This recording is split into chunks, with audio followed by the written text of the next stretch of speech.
Bonsoir, bonsoir, est-ce que vous m'entendez bien? Et comment allez-vous dans le chat? Dites-moi.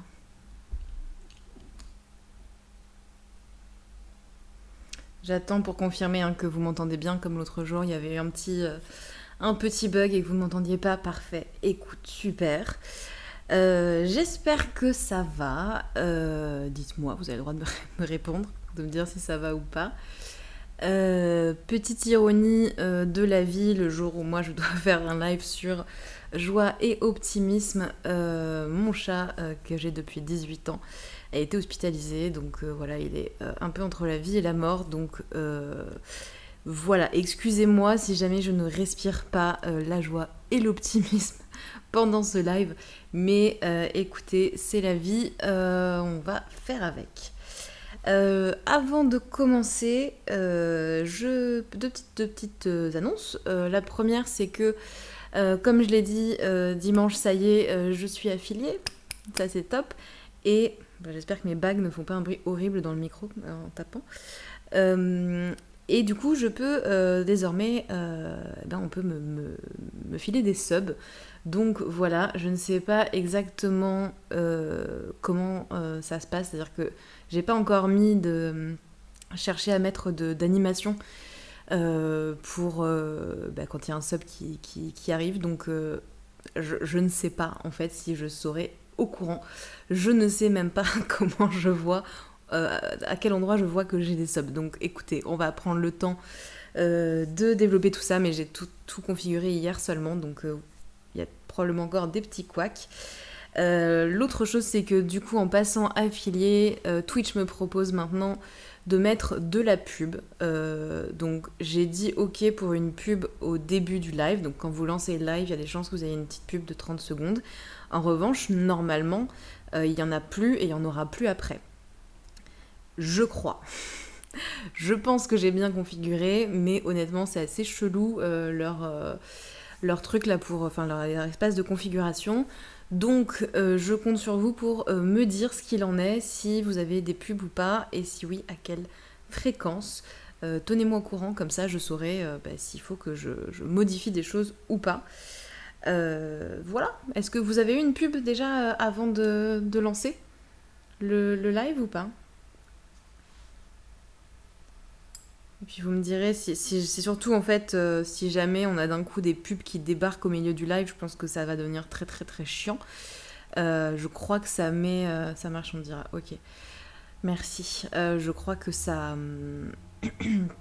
que au début. Ok, ouais, qu'au début pour l'instant, mais normalement ça devrait rester comme ça, mais du coup à vérifier. Ouais, parce que il nous propose de mettre 3 minutes de pub par heure, ce qui est quand même énorme, sachant qu'une pub déjà longue ça dure 30 secondes, donc voilà, ça me paraît un petit peu délirant, donc on va croiser les doigts pour que j'ai bien fait la configuration et qu'on n'ait pas des pubs qui débarquent. Si jamais c'est le cas, normalement ils mettent le live en pause, donc en fait vous ne verrez pas de coupure, on sera juste super en décalé, ce qui est quand même extrêmement relou, donc on va éviter.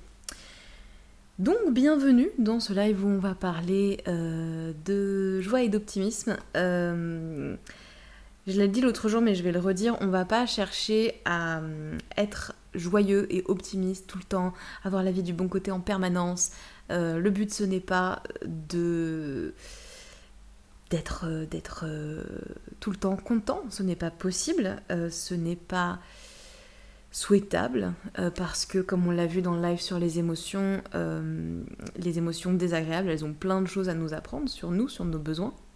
Donc, se passer de moments où ça va pas, eh bien, c'est se couper de la vie finalement et de nos émotions. Donc, c'est pas ce qu'on va chercher à faire ce soir.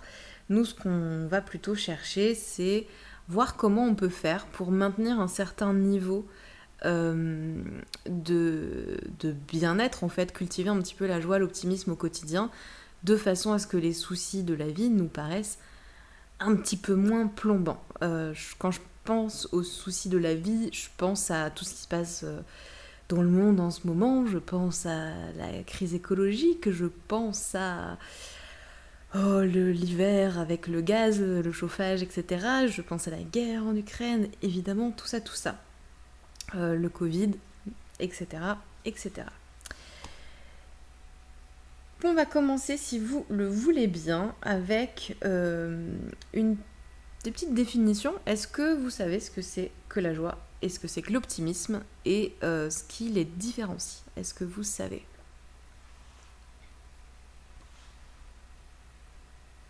Je vous ai préparé une petite slide, j'attends que vous me donniez un petit peu vos réponses, mais je vous ai préparé une petite slide pour faire un petit récap sur ces notions-là, qu'on sache bien déjà avec quoi on part, qu'on parte sur les mêmes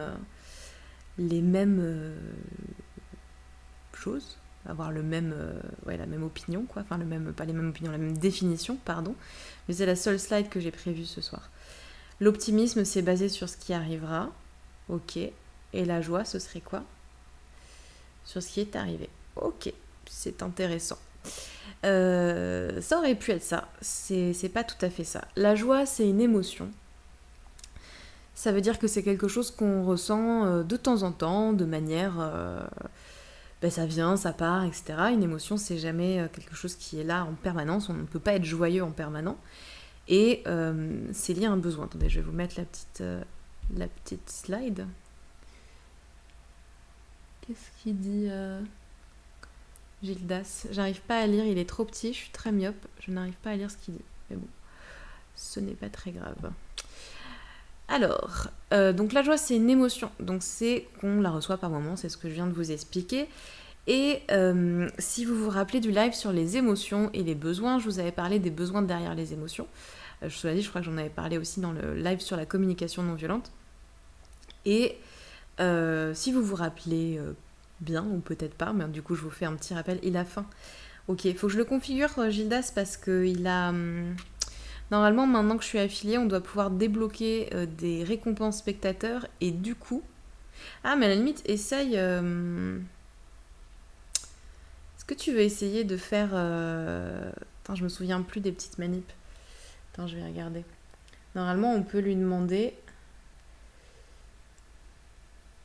Nourrir Gildas, mais je pense que c'est pas avec... C'était avec un point d'exclamation? Je crois qu'il n'y a pas de majuscule. Attends. C'est dans quoi déjà? Je sais pas, écoute, je sais plus. Je regarderai, c'est pas grave, on va pas passer de temps là-dessus. Bon, je pense qu'il faut que je paramètre des trucs supplémentaires, donc c'est pas grave. Je regarderai pour une prochaine fois. Que disais-je? Oui, donc la joie, si vous vous en rappelez, c'est lié aux besoins de lien, de partage et d'échange. Donc, le lien qu'on a avec soi, le lien qu'on a avec les autres. Donc ça va être des moments spécifiques qui vont susciter de la joie. L'optimisme, en revanche, c'est un état d'esprit, c'est une façon de voir les choses. On va dire typiquement, c'est voir le verre à moitié plein. J'ai mis quoi? Voir le positif dans les situations qui se présentent. Voilà. Donc j'ai une situation à moi et je choisis j'ai plein de possibilités sur ce qui peut se passer et je choisis quelle option, enfin une option qui va être super positive. Je me dis à mon avis c'est plutôt l'option positive qui va arriver.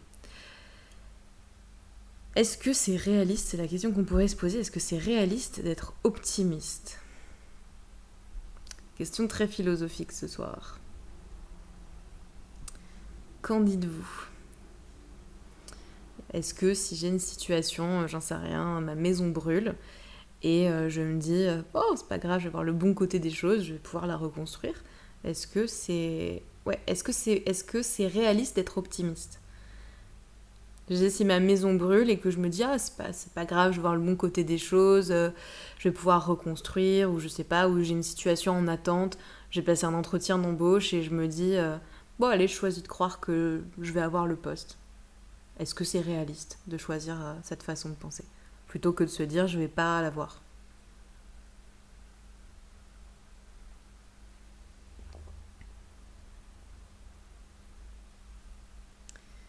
C'est le fait d'être réaliste qui nous permet d'être optimiste. Est-ce que tu peux développer ça?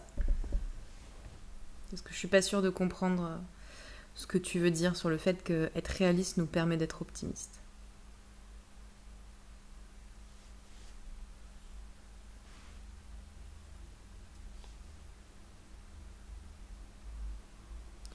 Pendant que tu réponds, je vais compléter en fait. Enfin, je vais répondre.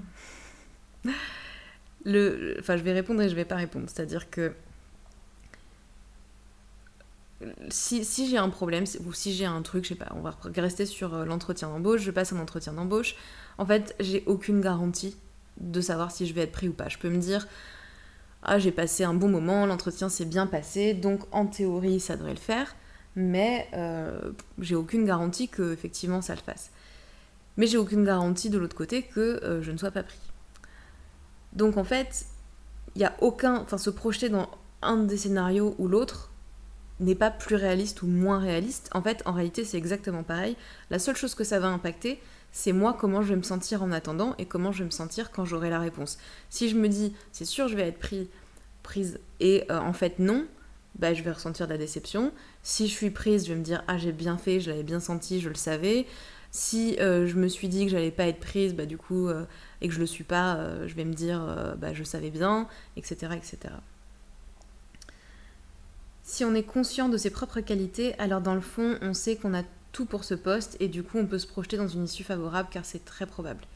Ouais, mais tu peux pas savoir s'il y a pas... Tu vois, t'es pas là pour les entretiens des autres candidats, donc tu peux toujours passer un moment super, faire un super entretien, te dire, moi j'ai toutes les compétences pour le poste, donc j'ai de bonnes chances d'être pris et être optimiste, et en fait, tu t'es pas pris. Et dans ce raisonnement, si on n'a pas le poste, on le prend pas personnellement, c'est juste que c'était pas les bonnes personnes pour nous.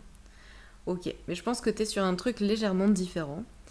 C'est qu'en fait, l'optimisme, on a tendance à considérer que c'est toujours voir les choses du bon côté. Et en réalité, c'est pas forcément ça. On a tendance à envisager les choses avec selon ce qu'on appelle un tout ou rien. C'est-à-dire, soit c'est bien, soit c'est mal, soit je réussis, soit j'échoue, soit je suis prise pour le poste, soit je suis pas prise pour le poste. Alors que il y a plein de possibilités diverses et variées. Peut-être que je vais pas être prise pour ce poste-là, mais que la personne qu'ils vont prendre ne va pas finir sa période d'essai et que finalement ils vont me rappeler.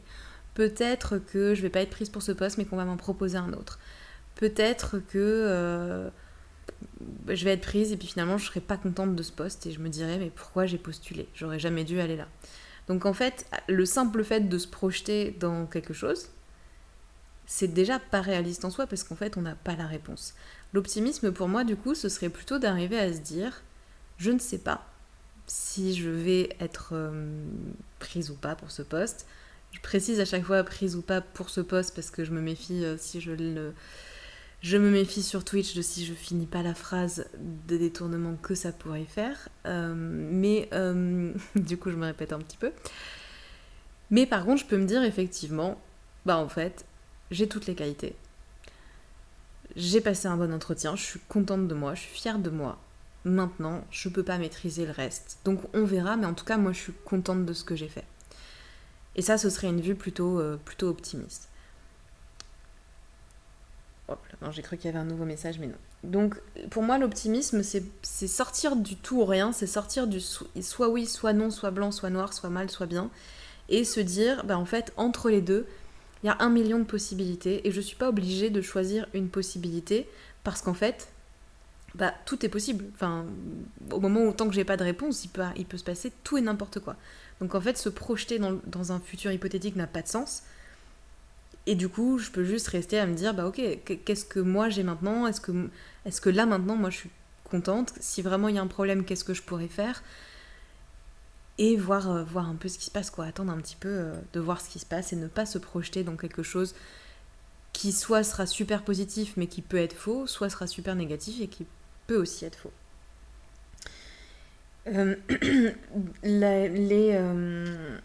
La joie et l'optimisme, enfin surtout la joie, c'est associé à des hormones. Est-ce que vous les connaissez, les hormones de la joie ? Vous savez quelle hormone on sécrète quand on ressent de la joie ? D'ailleurs, je ne l'ai pas dit, je ne sais pas si Gildas, tu es là. J'ai oublié de dire que le live de ce soir est basé sur mon livre Joie et optimisme. Donc, globalement, on va suivre tout ce qui... Enfin, tout. Non. C'est un gros résumé.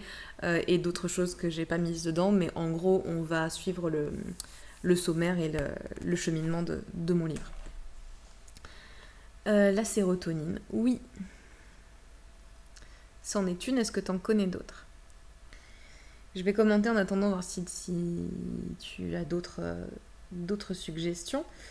Mais juste pour commenter, la sérotonine, c'est une hormone qui est particulière et qui a un rôle particulier dans l'optimisme. Parce que l'optimisme, j'ai dit, c'est aussi un état d'esprit. Est-ce que ça vous est déjà arrivé de vous lever le matin et dès le réveil, il y a une merde et de vous dire « Ok, c'est bon, la journée, elle va être pourrie ». Et d'envisager toute la journée comme ça et de pas voir du tout ce qu'il y a de positif dans la journée, mais dès qu'il y a une autre merde, de se dire franchement, je le savais. Je le savais que c'était une journée de merde. C'est un exemple qu'on cite très très souvent en dev perso, ce truc-là de se lever et de voir tout de suite le négatif. C'est quelque chose qui est lié à la sérotonine. Est-ce que vous savez pourquoi ?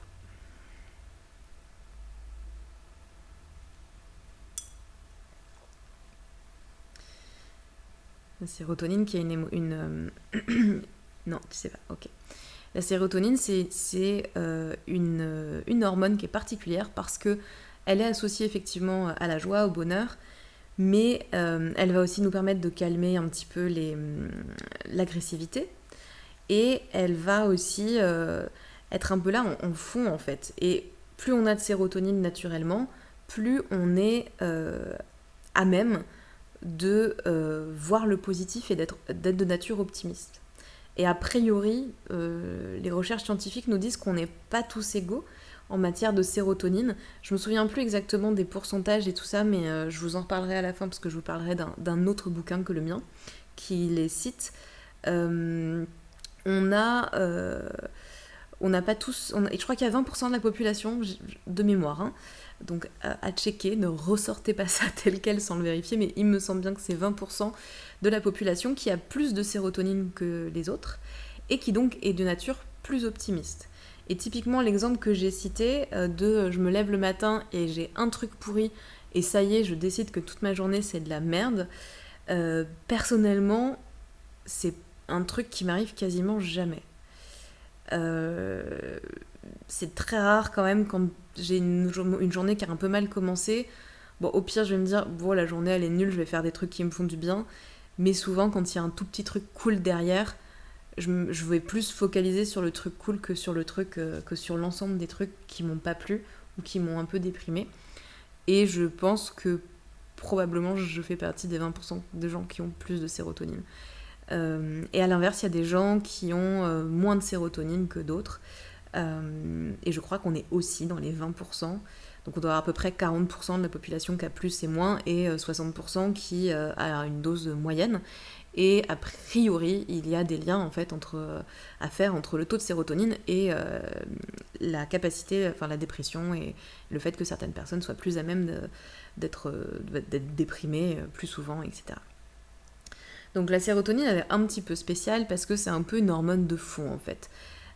Et plus on en a, plus on va avoir tendance à être optimiste. Il y en a d'autres des hormones, mais du coup on reviendra un petit peu dessus. Il y en a 3 autres des hormones du bonheur, du bonheur, de la joie en tout cas, mais je reviendrai dessus plutôt à la fin parce qu'on verra un petit peu ce qu'on peut en faire. En tout cas, à chaque fois qu'on a de la joie, à chaque fois qu'on voit la vie un petit peu plus positivement, qu'on voit ce qui nous arrive de bien, sans fantasmer encore une fois une réalité qui n'existe pas, ni ignorer ce qui ne va pas, eh bien on sécrète ces fameuses hormones de la joie, et c'est un cercle vertueux parce que plus on sécrète ces hormones, du coup plus on va être en joie, etc. etc. Ce qui influe vachement, voire entièrement notre réalité, ce sont nos pensées. Alors je vais expliquer un petit peu ça, mais si vous voulez, je vais vous donner un petit exemple avec nos petits personnages. On va prendre Marie-Christine et Jean-Jacques. Vous vous rappelez, Jean-Jacques balance des petites boules de feu, je sais plus où elle est sa boule de feu, mais enfin Marie-Christine elle est de dos, et en plus elle a perdu sa hallebarde. Il n'y a rien qui va quoi. Elle était à moitié en train de perdre sa toge. Allez. Attendez, Marie-Christine est en résistance. Voilà, elle ne voulait pas prendre sa hallebarde, je sais pas pourquoi. Donc, Jean-Jacques s'entraîne à tirer des boules de feu chez lui. On se rappelle, rien ne va plus, hein, rien ne va plus. Il s'entraîne à balancer des boules de feu. Sa maison a cramé. Elle avait cramé il y a une semaine ou deux, mais un tout petit peu. Là, elle a cramé total. Il n'y a plus de maison. Il n'y a plus aucune maison. Jean-Jacques est en dépression. Il se dit que c'est de sa faute, il est en mode full culpabilité, il se dit qu'il est vraiment une grosse merde, que c'est un drame, il a perdu tous ses souvenirs, il est en dépression. Marie-Christine, elle se dit, pas folle la guêpe, avec un mari qui joue avec des boules de feu, je peux te dire que j'avais pris une putain d'assurance, on va être remboursé à 100%, on va pouvoir faire reconstruire avec des pièces spéciales dans lesquelles Jean-Jacques pourra s'entraîner sans plus risquer de foutre le feu à la baraque. Qui a tort et qui a raison ? Il y a quoi se dire qu'on est une grosse merde. Oui, mais regarde, Marie-Christine, elle le prend pas mal. Qui a tort, qui a raison ? Est-ce que c'est une catastrophe que la maison ait brûlé ? Comme le pense Jean-Jacques, lui il se dit c'est horrible, j'ai tout perdu, on a tout perdu, nos souvenirs, tout. C'est une catastrophe. Et Marie-Christine, elle se dit, franchement, grosse opportunité. Grosse opportunité, elle va même pouvoir peut-être trouver une place pour ranger sa hallebarde qui n'arrête pas de se casser la gueule. Qui a tort, qui a raison ? C'est la maison qui a brûlé, est-ce que c'est quelque chose d'horrible ou est-ce que c'est une opportunité ? Qu'est-ce que vous en pensez ? On va mettre le petit Jean-Jacques ici. Vous les voyez plus quand je les pose, mais bon, je vais les reprendre après. En soi, une maison qui... Là, c'est leur maison à eux, mais on pourrait se poser la question juste, voilà, en soi, une maison qui crame. Est-ce que c'est un fait positif ? Est-ce que c'est un fait négatif ? Qu'en pensez-vous ? Les deux ont raison, ça dépend de ce qui était en jeu pour eux avec cette perte, ok, certes. Mais du coup, le fait même qu'une maison brûle, est-ce que c'est une catastrophe ? Est-ce que c'est un fait positif, négatif ? S'ils ont les moyens de réaliser leur projet, c'est good. Oui, ils ont une assurance, il n'y a pas de souci. Je sais pas quelle assurance a accepté d'assurer la maison d'un mec qui balance des boules de feu, mais enfin bon. Bonne assurance apparemment. Du coup, en soi, c'est un fait positif ou négatif ? Ils sont à la rue et que Jean-Jacques vient de perdre son job. S'ils sont à la rue et que Jean-Jacques vient de perdre son job, bonjour, salut Gildas.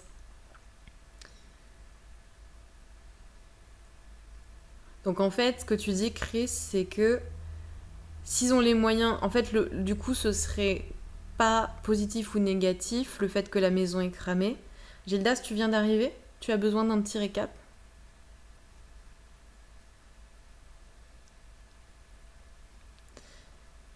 Du coup, oui, Chris, ce serait pas un truc positif ou négatif. Tu nous dis, ça dépend. S'ils ont les moyens de réparer, c'est pas un problème. Et s'ils sont à la rue, c'est la merde, c'est ça ? Ça dépend du sens que chacun y met. Ok. Alors, Gildas, tu voulais un petit récap, c'est ça ? Parce que comme j'ai dit, tu viens d'arriver, tu veux un petit récap, je sais pas à quoi ton oui répond. Si tu peux compléter un peu la phrase en mettant oui, j'ai besoin d'un récap ou je ne sais pas.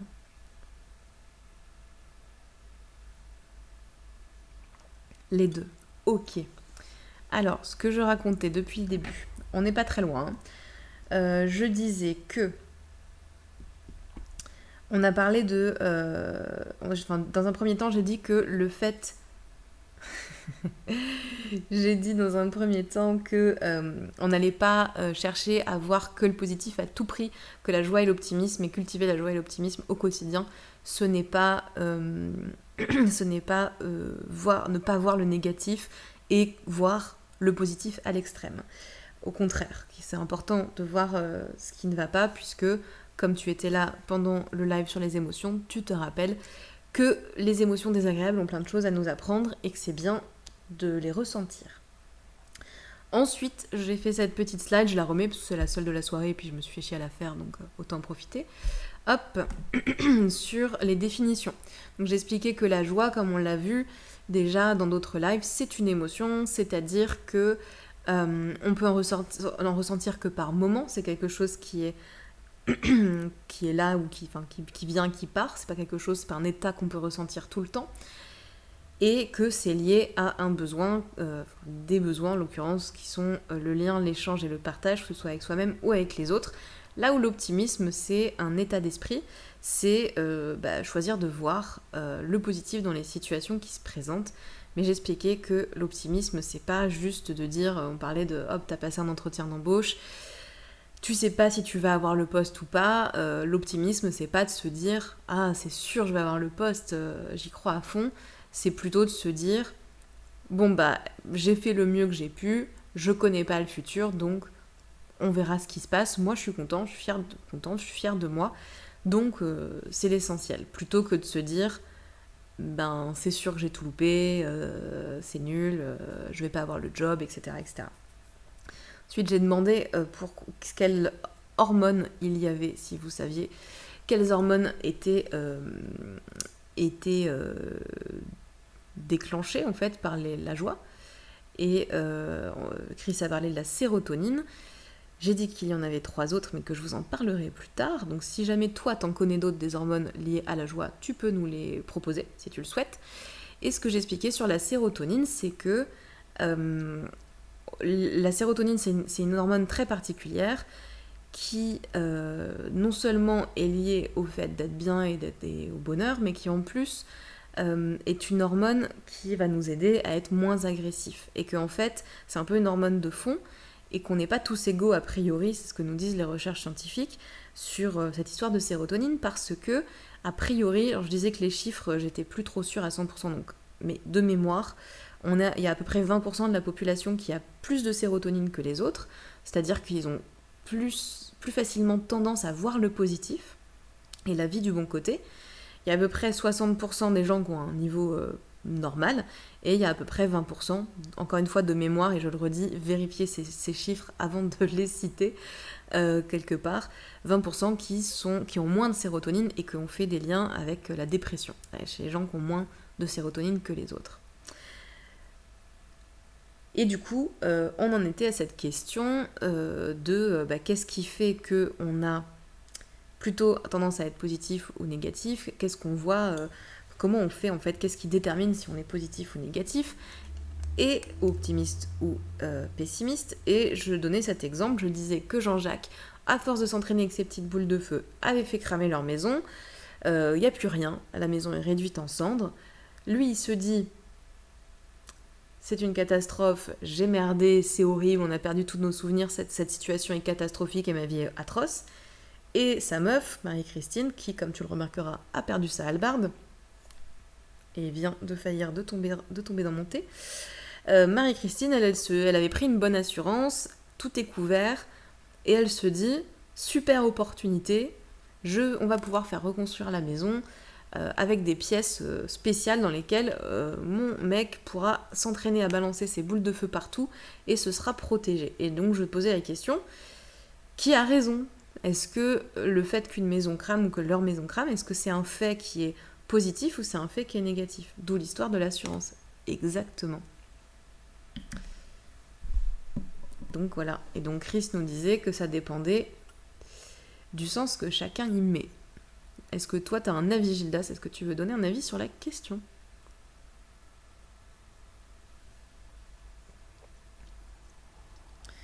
En attendant, que tu nous dises si oui ou non tu veux donner un avis, j'ai fait un petit récap aussi au début en disant que maintenant je pouvais... j'étais affiliée et que donc on pouvait me filer des subs, donc s'abonner à ma chaîne, me soutenir financièrement, voilà, avec un petit abonnement, que je ne sais pas très bien encore comment ça fonctionne, parce que je n'ai pas tout regardé. Il y a un truc que j'ai pas dit, c'est que si vous avez un abonnement Amazon Prime, vous avez un sub par mois qui est offert. Ça veut dire que vous pouvez vous abonner à ma chaîne en cliquant sur s'abonner avec Prime, et ça ne vous coûte rien, et moi ça me rapporte de l'argent. Voilà, donc n'hésitez pas. Et que du coup aussi, maintenant Twitch me propose de mettre des pubs. Donc normalement, il n'y en a qu'une au début du live, mais si jamais vous en avez en cours de live, n'hésitez pas à me le dire parce que ce n'est pas normal, mais comme je suis pas sûre d'avoir bien tout maîtrisé leur outil, voilà. Du coup, Gildas, as-tu un avis sur une maison qui crame ? Est-ce que c'est un fait positif ? Est-ce que c'est un fait négatif ? Ou est-ce que ça dépend du sens que chacun y met, comme Chris nous le dit ? Ça dépend. Ok. Donc vous êtes d'accord là-dessus. Effectivement, ça dépend. Et qu'est-ce qui va déterminer en fait si un fait il est positif ou négatif, c'est simplement ce qu'on en pense. Donc ce sont nos pensées. Le fait qu'une maison crame, dans l'absolu, c'est neutre. Je dis, il y a une maison qui a brûlé, c'est juste neutre. Il n'y a pas de positif, il n'y a pas de négatif. C'est effectivement ce qu'on va en penser. Jean-Jacques, lui, il se dit que c'est une catastrophe, que sa vie est finie, qu'il a plus de souvenirs, que c'est horrible, il le vit très très très mal. Pour lui, c'est un événement qui est très très négatif. Marie-Christine, elle se dit « Putain, franchement, j'en pouvais plus cette maison, ça fait chier pour les souvenirs, mais en vrai, on a un super abonnement au cloud et une putain d'assurance, tout va être beaucoup mieux après. » Donc pour elle, c'est une opportunité. Aucun des deux a raison, aucun des deux a tort, c'est juste leur pensée. Ça, c'est important parce que nos pensées vont complètement influencer la façon dont on voit tous les événements de notre vie.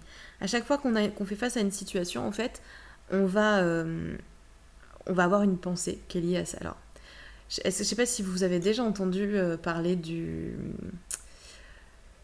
ce qui s'appelle souvent dans les podcasts le modèle de Brooke, qui n'est pas du tout le modèle de Brooke, mais qui est un tableau d'analyse des pensées. Je ne sais pas si ça vous dit quelque chose. C'est un tableau qui vient en fait des TCC, donc des thérapies cognitives et comportementales, dans lequel on dit que... C'est vrai que j'aurais pu vous faire un tableau, j'aurais pu vous faire une petite slide. Du coup, il faut aussi accepter que pour une même situation, d'autres personnes peuvent ressentir complètement autre chose. Ouais, complètement. Sur un même fait, on peut pas dire... ce truc qu'on fait tous d'aller appeler ses potes en disant...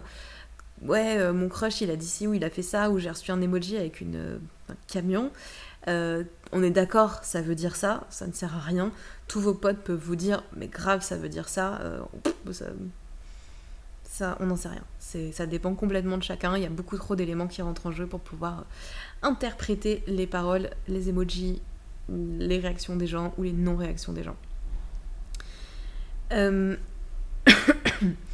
Donc ce tableau d'analyse des pensées, il nous dit que quand on a une situation, elle est factuelle, qu'on va en avoir une pensée, donc ma maison crame. Dans le cas de Marie-Christine, super opportunité. Il y a une émotion, dans son cas, il y a quand même un petit peu de peur parce qu'il va falloir qu'il se reloge et tout en attendant, et puis ça va prendre du temps, le temps de faire reconstruire cette maison, donc ça va être inconfortable. Mais il y a aussi une forme d'excitation sur... elle est déjà en train de penser à la nouvelle maison.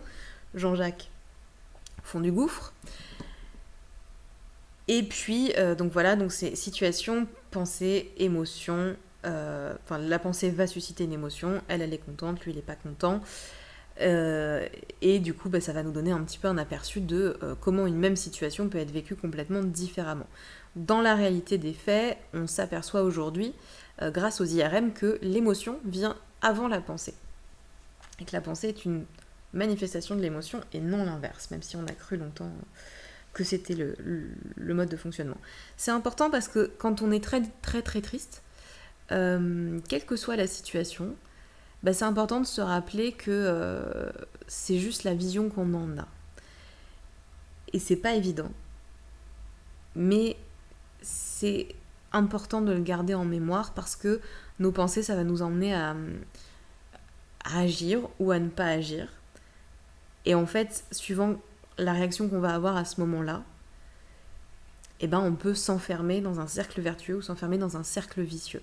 C'est, tout à l'heure, je disais, quand on se lève le matin et qu'on se dit ah là là, je sais pas, j'ai glissé ou je me suis tapé le pied dans mon lit en me levant, je me suis fait hyper mal, cette journée va être de la merde.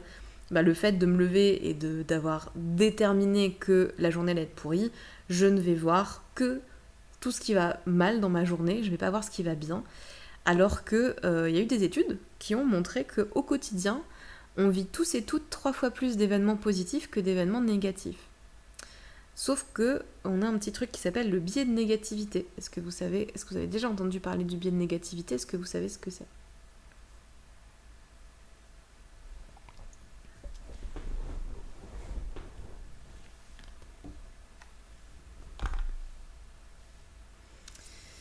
Négatif, connais pas. Le biais de négativité, c'est un biais cognitif. C'est-à-dire que notre cerveau ça, vous le savez peut-être qu'en fait, on a accès donc à notre réalité à nous, et notre cerveau, il aime pas du tout le doute. Donc il cherche constamment à compléter. On le voit très bien avec notre vision, c'est-à-dire que normalement, on devrait tout savoir. Il y a une partie en fait qu'on ne voit pas. Je crois que c'est l'iris, le petit truc noir qui fait que normalement, on ne voit pas une partie. Sauf que notre cerveau, il supporte pas d'avoir un trou, donc il complète, et c'est ce qui fait qu'on a une image entière. Mais en fait, notre cerveau, il fait ça avec tout. Donc dès qu'on a une information qu'on ne comprend pas, notre cerveau, il va chercher à compléter cette information. Sauf que comme il n'a pas de données, il va mettre en place ce qu'on appelle des filtres cognitifs. Ces filtres cognitifs, on peut les avoir appris de nos parents, on peut les avoir appris en société, de nos expériences, et puis il y en a qui sont un petit peu innés, qu'on a tous. C'est le nerf optique. Ah ok, merci pour cette précision. Attends, c'est le nerf optique qui fait qu'on devrait pas voir, ou c'est le nerf optique qui nous permet de voir l'ensemble? Je suis pas, pour le coup, je sais qu'on devrait avoir un point noir, qu'on devrait avoir un trou au milieu, mais que notre cerveau complète, mais j'avoue que je ne connais pas l'aspect technique. Donc si tu as des choses à dire pour compléter, ça m'intéresse. Du coup, qu'est-ce que je disais? Oui, les biais cognitifs. Il y en a qui sont acquis, il y en a qui sont innés. Le biais de négativité, c'est un biais qui nous pousse à toujours repérer en priorité ce qui ne va pas, à voir le négatif. On suppose, si vous faites des recherches sur le biais de négativité, vous allez lire que c'est parce que c'est pour nous garantir notre survie en fait. C'est-à-dire que si on se baladait en tant qu'homme préhistorique gaiement dans une forêt et que d'un coup il y a un buisson qui bouge, on a beaucoup plus intérêt à se dire ok, c'est un gros mammouth, vite faut se barrer.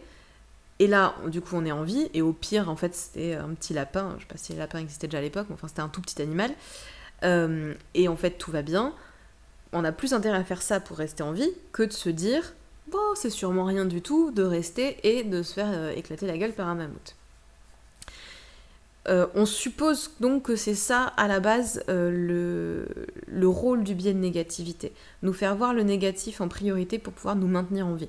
En réalité, on n'en sait rien, hein. Il n'y a pas encore d'études scientifiques assez poussées là-dessus, ou en tout cas on n'a pas de réponse précise là-dessus, mais c'est ce qu'on suppose. Le trou est à l'endroit où on ne voit pas. Ah, le trou du nerf optique. Oui, j'allais dire que c'est un instinct de survie à la base. Ok. Merci Gildas pour ces informations. Ouais, donc ce serait ça. Ce serait un instinct de survie, mais aujourd'hui ça ne nous sert plus à grand-chose. Parce qu'on est rarement quand même en danger de mort, en tout cas nous dans nos sociétés.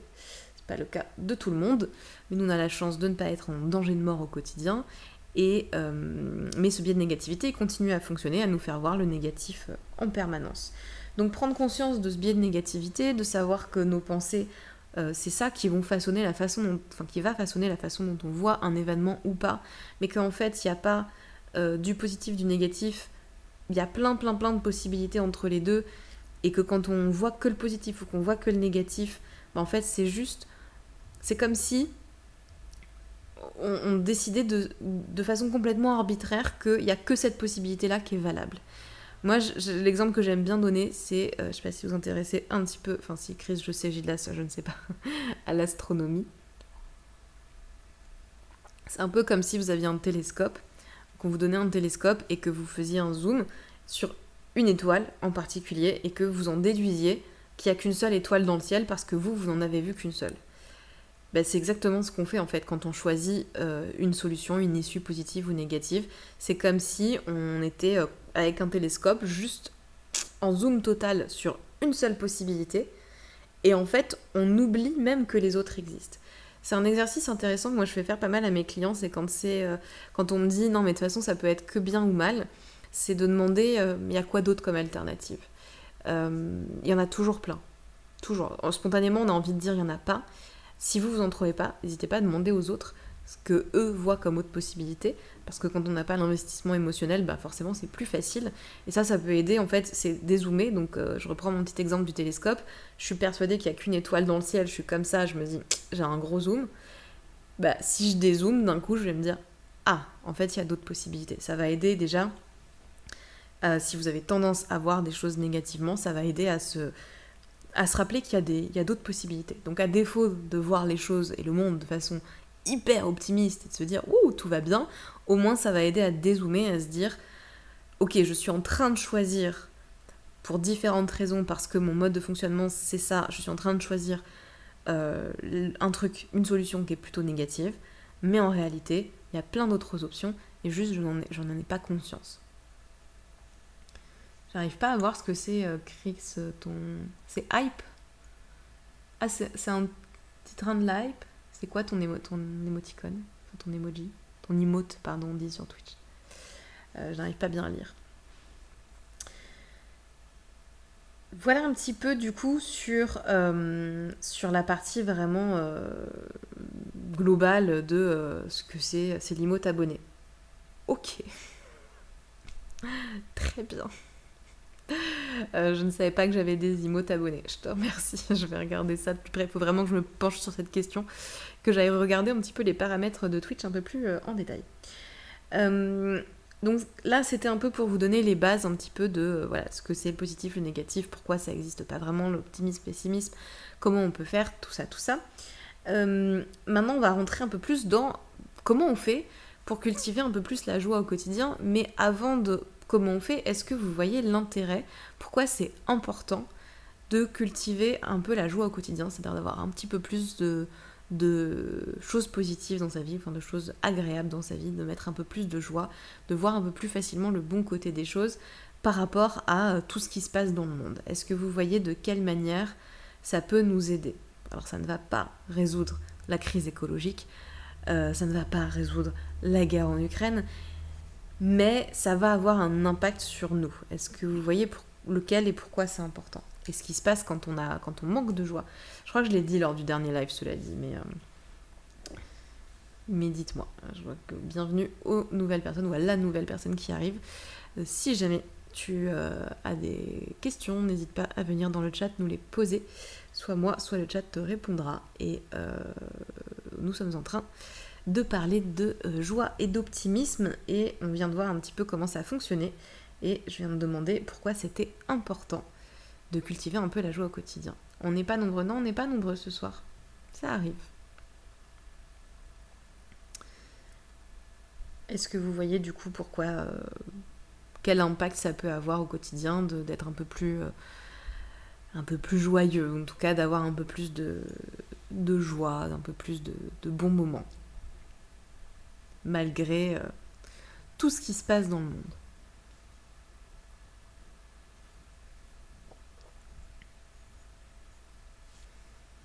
J'ai l'impression que j'ai un nouveau... Ah, il y a un truc maintenant qui s'appelle les points de chaîne. Aucune idée de ce que c'est. On est plus actif, productif, lucide. Oui, c'est possible. En forme souvent avec.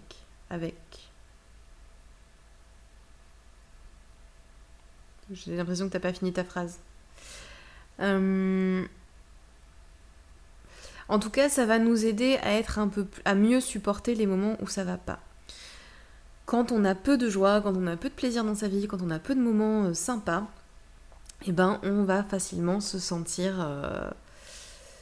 dès qu'il y a des merdes, on va se sentir complètement écrasé par tous les problèmes du monde. On va être beaucoup plus, sensible aux problèmes du monde, à l'actualité, etc. Parce qu'en fait, on n'a rien pour compenser. Quand on est en joie, optimisme, on est souvent en forme physiquement dans ces moments-là. Oui, c'est vrai. Ça va nous permettre de résister, en fait. De résister à tout ce qui se passe de nul dans le monde, en fait. De relativiser un petit peu. Depuis le Covid, c'est quelque chose qui est particulièrement difficile parce que je l'ai dit, je crois, dans un live, je ne sais plus lequel, peut-être bien samedi, que quand le Covid, ça nous a obligés à revenir chez nous et à se limiter à des activités qu'on peut faire chez nous. Donc on a beaucoup diminué nos sources de plaisir depuis le Covid. Le problème en faisant ça, c'est que l'actualité, elle continue à être très très lourde et on est complètement déséquilibré. Donc l'actualité lourde, elle est là.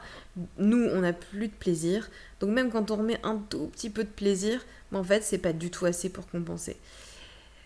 Et c'est important de remettre un petit peu de joie, de réinstaller un petit peu de la joie dans sa vie pour pouvoir faire face, en fait, tout simplement, pour pouvoir faire face un petit peu mieux à l'actualité qui est lourde et qui, a priori, va continuer à l'être pendant un petit moment. En tout cas, pour l'écologie. Alors maintenant, qu'est-ce qu'on peut faire concrètement pour cultiver un petit peu plus la joie au quotidien? Si vous avez des idées, moi je vais vous donner un petit peu donc mes petites tips, n'est-ce pas? Gildas, tu as loupé le moment en plus où j'ai montré mon livre. C'était pour toi, c'est ce livre-là. Donc, je disais que le live suit l'organisation de ce livre. Donc, c'est des tips que je donne entre autres dans le livre, mais pas que. Si vous voulez en proposer donc au fur et à mesure, n'hésitez pas. Dommage que tu aies loupé le moment, mais du coup, je te l'ai remontré. Enfin, je pense que c'est pour ça que tu disais dommage. La première chose à faire, et ça a l'air antinomique, mais la première chose à faire pour cultiver la joie au quotidien, c'est d'accepter quand ça ne va pas. Si vous vous rappelez du live sur les émotions, vous savez pourquoi c'est important. Est-ce que vous vous rappelez ? Je vais faire un petit test en attendant pendant que vous réfléchissez. Pourquoi c'est hyper important de vraiment accepter ces émotions désagréables. Et pourquoi c'est la première étape alors que on pourrait se dire ça n'a aucun sens, il faut surtout pas faire ça, etc. Alors, je vais faire le test d'aller nourrir Gildas depuis mon ordi. On va voir si ça fonctionne. Ah, je l'ai caressé depuis mon truc. Trop bien. Et maintenant, à côté, il y a une poubelle, je sais pas ce que c'est. Bref, excusez-moi, j'avais juste envie de tester ça, comme personne ne regarde jamais sur ordi. Ça me permettait d'interagir avec lui. De comprendre qu'il y a un besoin non comblé et de chercher du coup. Oui, c'est vrai. Si vous vous rappelez aussi, je disais que les émotions, si on ne les traite pas, elles reviennent. C'est comme un réveil sur lequel on appuierait sur snooze à chaque fois qu'il sonne, il va ressonner tout le temps. Donc, vouloir se sentir bien, mettre de la joie, être un petit peu plus optimiste, etc., dans son quotidien, en refusant de ressentir ces émotions désagréables, ça ne peut pas fonctionner, puisqu'en fait, l'émotion désagréable ou les émotions désagréables vont revenir constamment, tout le temps. Et du coup, on ne pourra pas profiter des moments où on est bien, puisqu'on va être occupé à gérer ces émotions qui reviennent, ces émotions désagréables. Donc la première chose à faire, c'est effectivement d'accepter ces émotions désagréables, d'accepter qu'elles sont là, de se dire ok, c'est quoi leur message, pourquoi je me sens comme ça, quel est le besoin qui n'est pas comblé comme tu l'as dit Chris, je comble mon besoin et une fois que du coup j'ai pu travailler sur mes émotions désagréables, je pourrais me sentir mieux. Et puis on n'est pas obligé de voir toutes les situations qui nous arrivent, tous les trucs pas cool qui nous arrivent, on n'est pas obligé de les voir de façon... Excusez-moi, je viens de voir sur mon écran que j'étais devenue verte d'un coup. Je sais pas si vous l'avez vu aussi ou si c'est que moi qui ai eu un bug. Très étrange. Bon, j'espère que ça ne se reproduira pas. Quand on a une situation de merde qui arrive, on a le droit de se dire c'est vraiment la merde. Non, tout est ok. Bon, très très bizarre. Je sais pas pourquoi c'était comme ça. Quand on a des situations difficiles qui nous arrivent, un décès, vouloir à tout prix chercher ce qu'il y a de positif derrière, c'est pas forcément utile, c'est pas forcément le bon moment et c'est pas ça peut aider, mais je veux dire ça va pas ce serait pas très sain de se dire je viens de perdre quelqu'un qui m'est cher, mais je vais trouver une façon de faire en sorte de voir le bon côté. Non, c'est juste triste quand il nous arrive des merdes, c'est important de prendre le temps de se dire fait chier quoi, ma vie elle est nulle en ce moment, c'est ok. En fait, l'important c'est de garder le en ce moment ou aujourd'hui, ou bah là c'est comme ça, ou c'est normal que je me sente triste parce qu'il m'arrive plein de problèmes.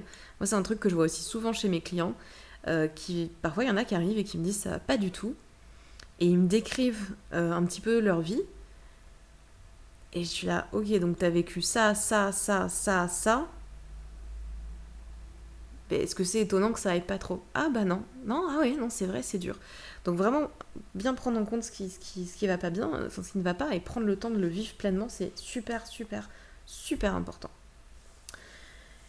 Maintenant que ça c'est dit, ce qu'on peut faire, donc dans les actions concrètes qu'on peut faire pour se sentir un petit peu plus en joie au quotidien. La première chose qu'on peut faire déjà, c'est d'identifier ce qui nous met en joie, ce qui nous fait du bien. Si vous suivez le programme créativité, c'est un exercice qu'elle fait faire Julia, et elle fait faire avec une liste de 20, elle propose de noter 20 activités ou 20 trucs, je sais plus comment elle le dit, 20 activités on va dire qui nous mettent en joie, et j'avais dit d'ailleurs que c'était un exercice que moi je faisais faire aussi. On peut se limiter à 20, on peut faire beaucoup plus, on peut faire moins au début et alimenter la liste au fur et à mesure, mais se poser la question de tiens, qu'est-ce que j'aime faire, qu'est-ce qui me fait du bien, Julia Diablo, tout à fait, c'est important parce que, est-ce que vous savez pourquoi? J'ai envie de vous poser la question, pourquoi c'est important d'avoir une petite liste? Est-ce que vous voyez l'intérêt? Parce qu'on pourrait se dire, je sais ce que j'aime et je sais ce qui me fait du bien. Donc ça n'a pas beaucoup d'intérêt de le noter. Mais il y a une raison pour laquelle c'est super important de le noter.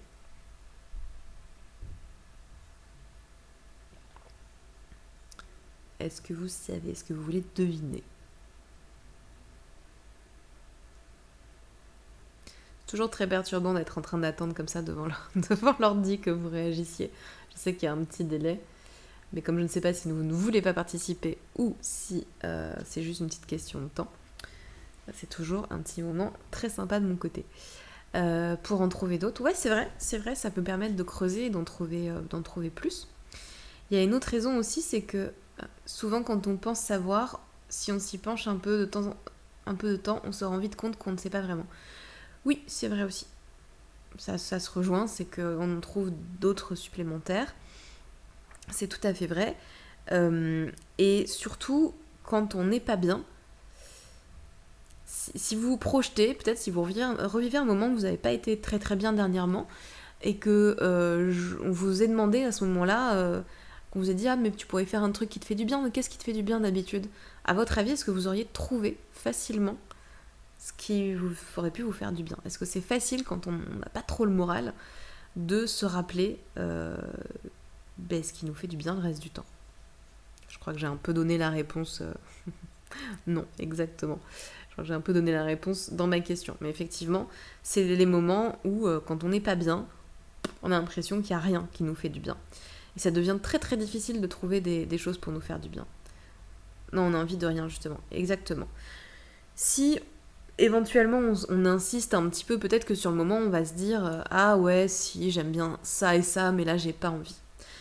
A l'inverse, si on a une liste qui est assez fournie de trucs qui nous font du bien, ça évite de réfléchir, ça permet de la prendre et de se dire « Ok, parmi tous ces trucs, est-ce qu'il n'y a pas un truc que j'ai envie de faire qui là serait ok pour moi de faire ?» Donc ça, c'est quelque chose que vous pouvez faire qui est important. De faire une petite liste d'activités qui vous font du bien, qui vous suscitent de la joie. C'est très étrange parce que moi, je me suis vue à nouveau sur mon écran devenir verte là à l'instant. Gildas, toi t'as pas non plus? J'ai pas l'écran qui est devenu tout vert d'un coup. Je sais pas pourquoi ça fait ça n'a jamais fait ça. Bon, écoutez, c'est un mystère. Non. Mystère et boule de gomme. L'autre chose qu'on peut faire, c'est pratiquer la gratitude. Alors, la gratitude, est-ce que vous connaissez déjà? Est-ce que vous savez ce que c'est que la gratitude? Ce qu'on appelle pratiquer la gratitude, j'imagine que vous connaissez le mot gratitude.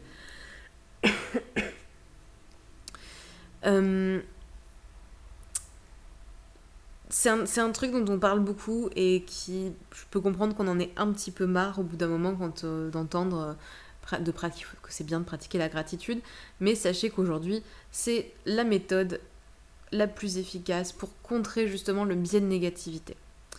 Déjà entendu parler, mais je ne connais pas concrètement. Ok, pareil, très bien. Comme je vous disais, le biais de négativité, il nous pousse à voir tout ce qui ne va pas. La gratitude, ça va être de se concentrer sur ce qui s'est bien passé. Donc en général, on le fait en fin de journée. En fin de journée, on se dit « Qu'est-ce que j'ai aimé dans ma journée aujourd'hui ?» Même si c'était une journée de merde, qu'est-ce qu'il y a eu comme moment qui était sympa ? Ça n'a pas besoin d'être des trucs de fou. Ça peut être j'ai bien aimé le moment où je me suis réveillée avant que ma journée devienne de la merde. Ça peut être ah si tiens j'ai quand même trouvé une place facilement pour me garer. Ça peut être j'ai reçu un texto de telle personne ou un message de telle personne, ça m'a fait plaisir. Ça peut être des choses comme ça. Ça peut être des toutes petites choses. L'idée c'est d'être le plus précis possible parce que sinon on va répéter la même chose tous les jours. Si tous les jours on se dit je suis content parce que ou contente parce que je sais pas, j'ai des amis sympas, au bout d'un moment on va se dire ma vie elle est nulle à chier, ça fait tous les 3 soirs de suite, 4 soirs de suite que je répète la même chose, ça va pas fonctionner. Donc l'idée c'est vraiment d'aller dans le plus précis possible. Je faisais ça quand ça n'allait pas quand j'étais petit, ça marche de ouf. Oui, en fait, pratiquer la gratitude, c'est une forme de rééducation du cerveau. Comme lui, naturellement, il y a le biais de négativité qui s'applique, il va voir ce qui ne va pas, et on va lui proposer de voir ce qui va. Ça va pas faire un truc de ouf, hein. Ça va pas changer votre vision du jour au lendemain, où d'un coup, vous allez vous dire « Wow, je ne vois plus que ce qui va dans ma vie ». Non, et c'est pas le but. Le but, c'est d'équilibrer. De façon... Comme je disais tout à l'heure, on va pas chercher à être full, je vois que tout ce qui va bien. Mais le fait de voir aussi, de prendre conscience aussi ce qui va bien, ça va permettre d'équilibrer. Et ouais, il y a peut-être eu des trucs de merde dans la journée, mais il y a aussi eu des trucs cool. Donc, est-ce que c'était vraiment une journée de merde ? Probablement pas. Encore une fois, j'exclus tous les cas extrêmes. Si vous avez eu un accident, si s'est passé un truc horrible dans votre journée, ça ne rentre pas dans cette case. Voilà, on est bien d'accord, on parle du quotidien. Donc c'est ça, c'est une façon de rééduquer le cerveau. Il y a plein de façons de pratiquer la gratitude, c'est quelque chose qu'on peut faire tout seul chez soi, avec un petit carnet. Ça peut être de noter 3 choses qu'on a aimées ou qu'on a trouvé chouettes dans sa journée. Ça peut être, en général on dit au moins 3. Il y a des gens qui vont vous dire faut en noter 5, il y a des gens qui vont vous dire faut en noter 10. Faites ce que vous voulez, ce qui vous parle. Je pense qu'effectivement 3 c'est un peu le minimum pour commencer à se rendre compte qu'il y a eu des choses positives et qu'il n'y en a pas eu qu'une ou deux. Ça paraît logique. Mais faites ce qui vous parle, faites ce qui est bien pour vous. C'est un truc qui est très sympa à pratiquer en couple, le soir en se couchant, ou avec des potes. Et c'est aussi quelque chose qui est très sympa à pratiquer avec des enfants. Pendant le repas du soir, par exemple, leur dire tiens, qu'est-ce que t'as aimé, les 3 trucs que t'as préférés dans ta journée, c'était quoi ? Et ça apporte aussi le petit côté très joyeux naturellement des enfants. Moi, sur l'instant, ça calmait tout, je le faisais avant de me coucher, et du coup, le lendemain, je me levais normalement. Ça peut permettre à chacun de se rendre compte à quel point on est badass. Ouais, c'est vrai, et puis de voir, ça, comme je disais, ça équilibre. Et une journée qui nous a paru vraiment pas top, ça nous permet de se dire, en fait, c'était sympa. Enfin, c'était sympa. C'était moins pire peut-être que ce que j'en pensais, que j'en ai pensé, ou que l'idée que j'en avais. Donc ça, c'est une autre petite astuce. Une autre petite chose qu'on peut faire, c'est pas une petite chose, c'est une grande chose, c'est une chose qui est difficile à faire, c'est de faire attention à la façon dont on se parle à soi-même. Parce que on s'insulte copieusement à longueur de journée. Et surtout quand on vit une journée qui est pas folle, c'est les jours en général où, comme ça va pas trop, on peut être un peu irrité. C'est le jour où on va renverser sa tasse de café sur son ordinateur. Je parle en connaissance de cause. C'est le jour où on va je sais pas, taper sa caisse dans une autre voiture en se garant alors que d'habitude on y arrive très bien. C'est le jour où on va faire plein de trucs qu'on ferait pas d'habitude parce qu'on est irrité, parce qu'on se dit c'est vraiment une journée de merde et qu'en plus le biais de négativité nous pousse à recréer des éléments, d'autres éléments pourris pour bien confirmer que la journée c'est de la merde. Et dans ces moments-là, qu'est-ce qu'on se dit ? Ça sent le vécu, oui. Mon Mac a reçu un jour du café sur la tête et il a survécu. Sache-le. Mais il n'était pas très content et moi non plus, j'étais pas très content. En général, quand ça arrive, on se dit rarement « Ok, c'est pas grave, je passe pas une journée très très bonne ou je suis fatiguée, j'ai été maladroite, j'ai été maladroit. » Ça arrive. On se dit « Putain, mais je suis vraiment trop con, je suis vraiment trop conne, c'est pas possible. Qu'est-ce que c'est que cette merde ?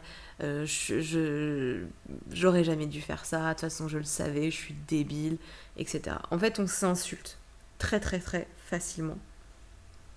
Nous-mêmes. Et ça empire, ça t'arrive. Ça arrive à tout le monde, hein, de s'insulter, de se dire je suis trop conne, je suis trop con. Je crois que j'ai mis un petit guide, je crois que l'outil dans mon livre, c'est des petites propositions pour changer de vocabulaire. Ce que je sais plus ce que j'ai mis comme proposition de phrases. Ouais, genre je suis bête, de le changer par je suis pas bête, je suis simplement fatiguée. J'arrive pas à me concentrer, je reprendrai cette tâche à un autre moment si je vois que j'arrive pas, que je suis là en train de m'énerver sur un truc et que je me dis putain mais c'est pas possible que j'y arrive pas, mais enfin je suis complètement débile ou quoi. Je suis allée trop vite, j'ai réagi sans avoir le temps de comprendre la situation quand j'ai fait un truc qui peut-être est allé un petit peu trop rapidement. Je suis maladroit ou maladroite aujourd'hui, il faudrait peut-être que je prenne du temps pour moi. Voilà, on peut changer notre vocabulaire, c'est super dur à faire.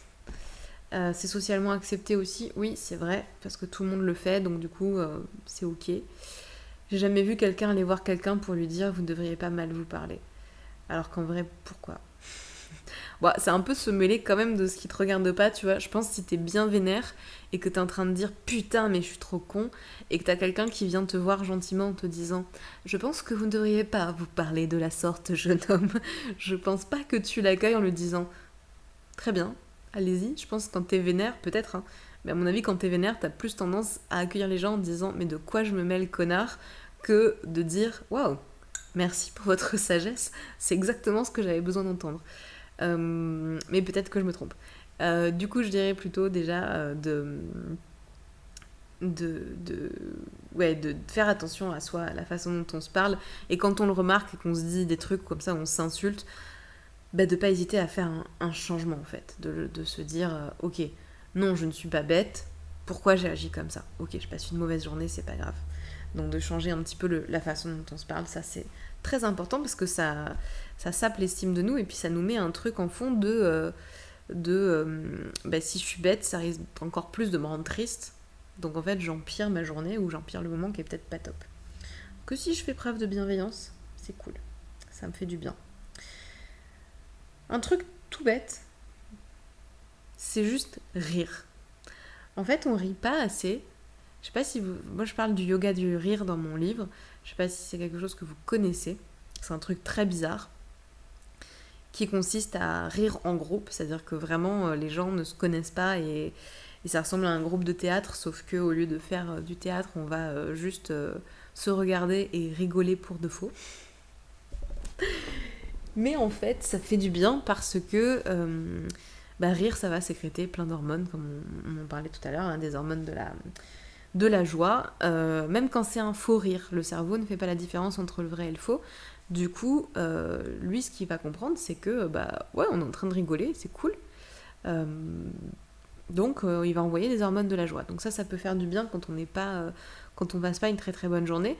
Mais en dehors des moments où on passe pas une très bonne journée, pour avoir quelque chose de plus constant, se rappeler de rire régulièrement, c'est cool. Donc je sais pas si vous avez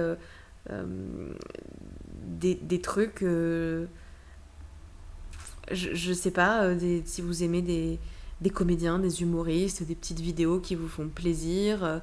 Si vous aimez aller au théâtre, si vous êtes dans une ville où il y a des cafés théâtres où vous pouvez aller voir des humoristes jouer, des films que vous aimez bien, regarder de temps en temps, je sais pas, de se dire allez, une fois par semaine je me fais une bonne comédie, comme ça je suis sûre d'avoir un moment où je rigole, voir des potes, etc. Des fois ça m'arrive de rire pour des erreurs bêtes. Ok, cool. T'aurais un exemple ? Donc c'est des erreurs, j'imagine, que toi tu fais et tu te dis c'est débile mais c'est trop drôle. J'ai déjà fait ça en jeu avec des potes et c'était assez fun. Soirée théâtre d'improvisation. Ouais, aller au théâtre d'impro aussi ou faire du théâtre d'impro, c'est cool. Mais en fait aussi, il me semble que quand on rit, vous savez, c'est un peu comme le bâillement. Juste le fait d'en parler me donne envie de bâiller, c'est horrible, donc je vais vous faire bâiller aussi probablement. Excusez-moi. On va faire une chaîne de bâillements. Le fait de rire, quand on rigole, quand on entend quelqu'un rigoler, ça donne envie de rigoler. Donc le fait de faire un faux rire avec d'autres gens va nous donner envie de rigoler. Donc ça va nous aider. Donc rire c'est bien, c'est quelque chose qui est important au quotidien. Quand on se rend compte qu'on rit pas assez, se dire qu'est-ce que je peux faire pour remettre un peu plus de rire dans ma vie. C'est cool. Autre chose qu'on peut faire un peu en travail de fond, c'est de prendre du temps pour soi. C'est un truc qu'on fait rarement assez. Faire un truc qui nous fait kiffer, c'est un peu, je pense, aussi ce que dirait notre brave amie Julia avec son coup de l'artiste intérieur. Tu m'as contaminée par le bâillement, écoute, j'en suis ravie. Tu sais ce que ça veut dire, Gildas ? Ça veut dire que tu n'es pas un psychopathe. Est-ce que tu es content ? Toi, tu luttes, mais ne lutte pas, on ne peut pas lutter. On ne peut pas lutter contre le bâillement. Donc, ouais, prendre du temps pour soi, je pense que ça correspond un peu à ce que Julia appelle le rendez-vous avec l'artiste intérieur en vrai. Je suis peut-être un psychopathe. Dans mon cœur, t'es pas un psychopathe. Je t'ai déjà vu bâiller. Quand je bâillais, tout va bien. Tu penses bien que quand on s'est rencontrés, je t'ai fait le test de la psychopathie illico presto. Donc ça fait longtemps que je sais que tu n'es pas un psychopathe. Qu'est-ce que je disais ? Ouais, prendre du temps pour soi, de se... Oui, c'est ça, excusez-moi, je me suis perdue. Je disais ce que Julia appelle, je pense, dans son programme, faire le rendez-vous avec son artiste intérieur. Ce serait du coup... pour moi, ça revient un peu à ça, quoi. C'est de se dire 2 heures dans la semaine, je prends du temps pour moi. Je vais faire un truc fun qui me fait du bien. Voilà, ça c'est un truc aussi, je pense que c'est effectivement une bonne habitude à mettre en place, parce que si on sait que toutes les semaines on fait un truc un peu fun qui nous fait du bien, qui nous permet de passer un bon moment, qu'on rigole, ça va, pareil, ça va nous faire des activités sur une semaine, on est sûr d'avoir ce moment-là qui revient. On en a aussi déjà parlé, mais c'est aussi identifier ses besoins et y répondre. Si régulièrement je me dis tiens j'ai besoin de quoi en ce moment, qu'est-ce qui me manque dans ma vie, peut-être je ris pas assez, peut-être tiens ça fait longtemps que j'ai pas vu telle personne, ou ça fait longtemps que je suis pas sortie, ça me ferait du bien d'aller boire des coups, ou ça me ferait du bien comme je disais d'aller au théâtre, d'aller au cinéma, peu importe. Et du coup on peut répondre à ses besoins. Donc se poser la question régulièrement, ça peut être une fois de temps en temps, ça peut être une fois par semaine, ça peut être une fois par mois, c'est comme vous voulez, quand vous y pensez. Mais c'est pareil, c'est quelque chose qu'on peut faire un peu en travail de fond pour s'assurer que régulièrement on répond à nos besoins et être mieux, tout simplement. Alors excusez-moi, je prends 2 secondes parce que j'arrive pas à relire. J'ai une écriture horrible et j'ai beaucoup de mal à me relire moi-même. Et personne n'arrive jamais à me relire, et moi non plus. Se mettre en action, surtout sur ce qui nous rend triste et nous angoisse. Ah oui, ok, c'est bon, j'ai compris. En l'occurrence, j'ai réussi à me relire, mais c'est parce que j'avais pas mis de contexte. Et du coup, je ne savais plus ce que je voulais dire par là. Quand on a des choses... Là, on a vu pas mal d'actions... On a vu pas mal d'actions qu'on peut mettre en place au quotidien pour nous être mieux avec nous-mêmes et du coup se sentir mieux, plus joyeux, voilà, avoir un peu plus de joie au quotidien.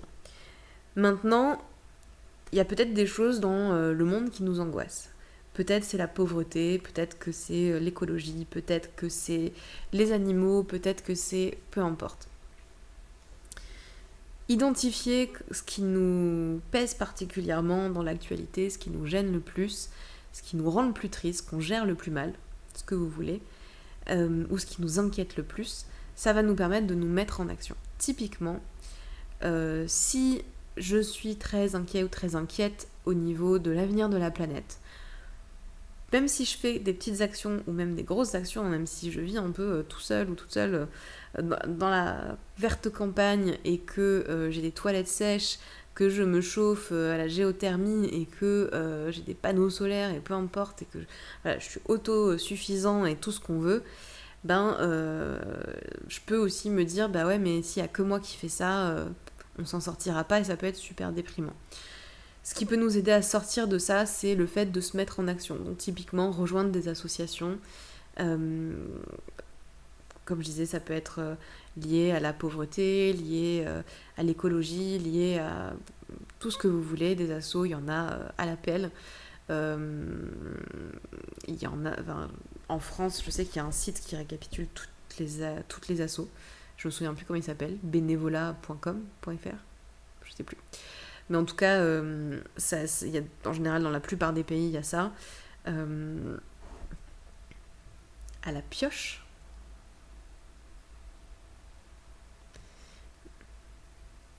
À mon avis, ça a un rapport avec... Attends. Est-ce que ça a un rapport avec ce que je disais sur genre la géothermie et tout parce que du coup, je ne sais pas. Je sais pas du coup à quoi tu fais référence, Gilda, si tu veux bien me donner toi-même un élément de contexte. Car je vois que je ne suis pas la seule à ne pas donner d'éléments de contexte. À l'appel à la pioche. Wow! Merci. J'avais aucune chance de trouver ce jeu de mots d'un niveau... Waouh! Merci pour ce moment.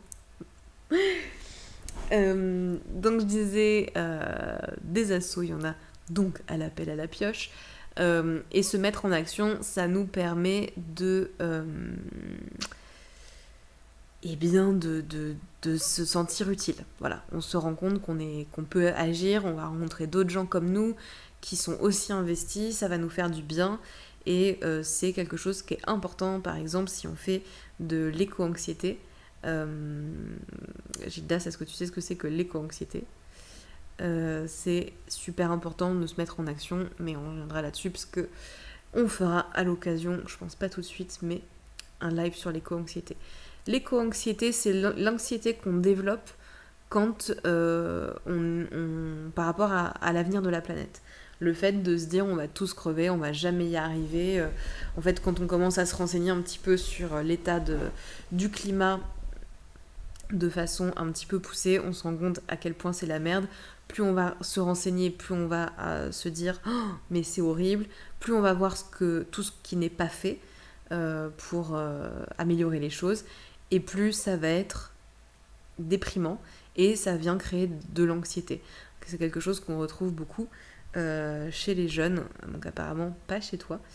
Mais je sais plus le pourcentage de 18-25 ans qui souffrent d'éco-anxiété est énorme.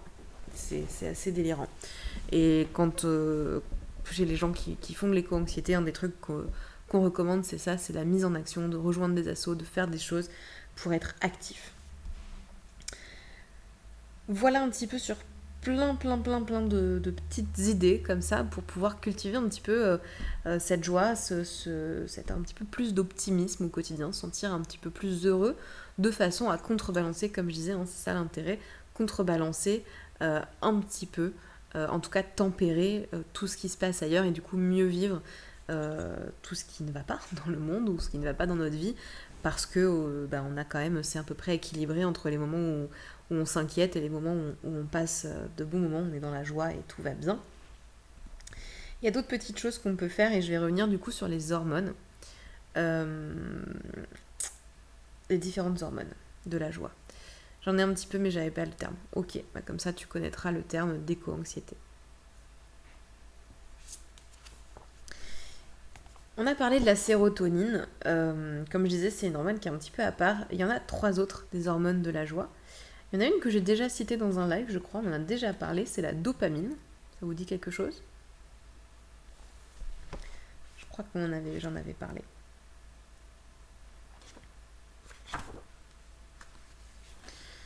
Il y en a une que vous connaissez forcément, enfin Gildas je sais pas, mais Chris tu connais, qui est liée au sport, à la pratique du sport. On en parle beaucoup dans la pratique du sport. Est-ce que tu vois de quoi je parle? L'ocytocine, ouais, ça s'écrit pas comme ça, mais c'est vrai que l'orthographe est très chelou. L'ocytocine, ça s'écrit O-C-Y-T-O-C-I-N-E. L'adrénaline, c'est pas l'adrénaline. Dans la pratique du sport, c'est les endorphines. J'ai l'impression que plus ça va, plus je descends. Attendez, je vais peut-être baisser un petit peu la caméra. Je crois que c'est beaucoup baissé. Un tout petit peu, attendez. J'ai l'impression de m'enfoncer dans le canapé et que plus ça va, plus je suis basse et moins vous me voyez.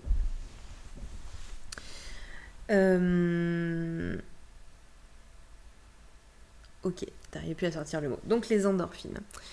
Ça, ce sont donc des... Attendez, je fais petit réglage en même temps, je suis désolée, mais comme j'ai baissé, la lumière est beaucoup trop forte. Bon, on va se mettre comme ça.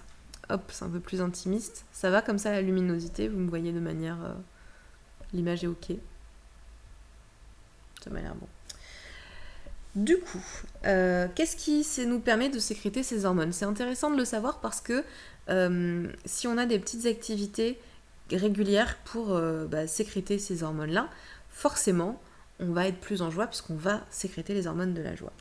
Je vous donne quelques exemples. Les endorphines, quand on mange un aliment qui nous fait plaisir, on sécrète des endorphines. Donc c'est important de se faire plaisir et de ne pas se limiter sur la bouffe sous des prétextes divers et variés. Le fait de faire du sport, on l'a dit, le fait de rire aussi, ça va sécréter des endorphines.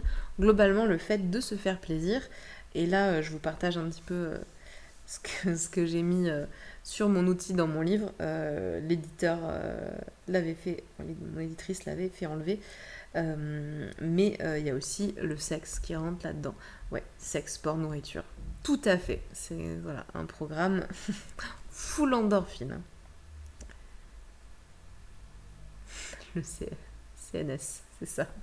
On pourrait faire une chanson après Si Sex and Son. On pourrait faire Sex, Food and Sport.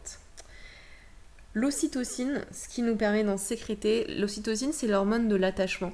On a tendance à croire que les femmes en auraient plus parce que c'est l'hormone qui est sécrétée par les mamans quand elles allaitent, entre autres. Elles passent de l'ocytocine dans le lait. Prononcé essence, c'est facile. Bel acronyme. Ouais, l'ocytocine, c'est l'hormone donc de l'attachement. C'est aussi cette hormone dont on dit que donc les femmes en auraient plus et que, soi-disant, c'est pour ça que les femmes s'attacheraient beaucoup plus rapidement dans des relations et que, soi-disant, après une relation sexuelle, les femmes seraient tout de suite beaucoup plus attachées que l'homme. C'est des conneries. Les hommes aussi ont de l'ocytocine et on sécrète aussi, donc ce n'est pas vrai que les femmes s'attachent plus vite à cause de ça. On l'a prouvé, c'est faux. Mais en tout cas, c'est une hormone qu'on va ressentir à chaque fois qu'on fait un câlin, chaque fois qu'on a un contact physique, donc ça peut être juste toucher quelqu'un, prendre la main de quelqu'un, peu importe qui, quelqu'un qu'on aime, de préférence, qu'on connaît un minimum, parce que sinon c'est un petit peu moins efficace. J'imagine que si c'est quelqu'un qu'on déteste, ça marche pas trop. Passer du temps avec des personnes qu'on aime, donc voir ses potes, voir sa famille, si on aime sa famille, voir des gens qu'on aime, pas faire un dessin. Le fait de faire et de recevoir des compliments. Faire des compliments aux gens, ça nous permet de créer du lien et en recevoir aussi, donc accepter les compliments quand on vous en fait. Quand on vous dit que quelque chose est cool ou que vous êtes une belle personne ou que vous êtes je sais pas quoi, prenez, ne soyez pas gênés à vous dire je sais pas où mettre, dites-vous, hey, bien là l'ocytocine. Je me vois dans le retour écran, j'ai l'impression d'être encore... Ah. Vous m'entendez ? J'ai l'impression que que ma caméra s'est légèrement...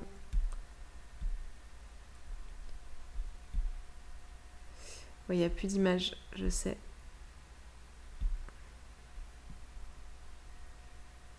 C'est moi qui ai fait une bêtise. Les amis, excusez-moi.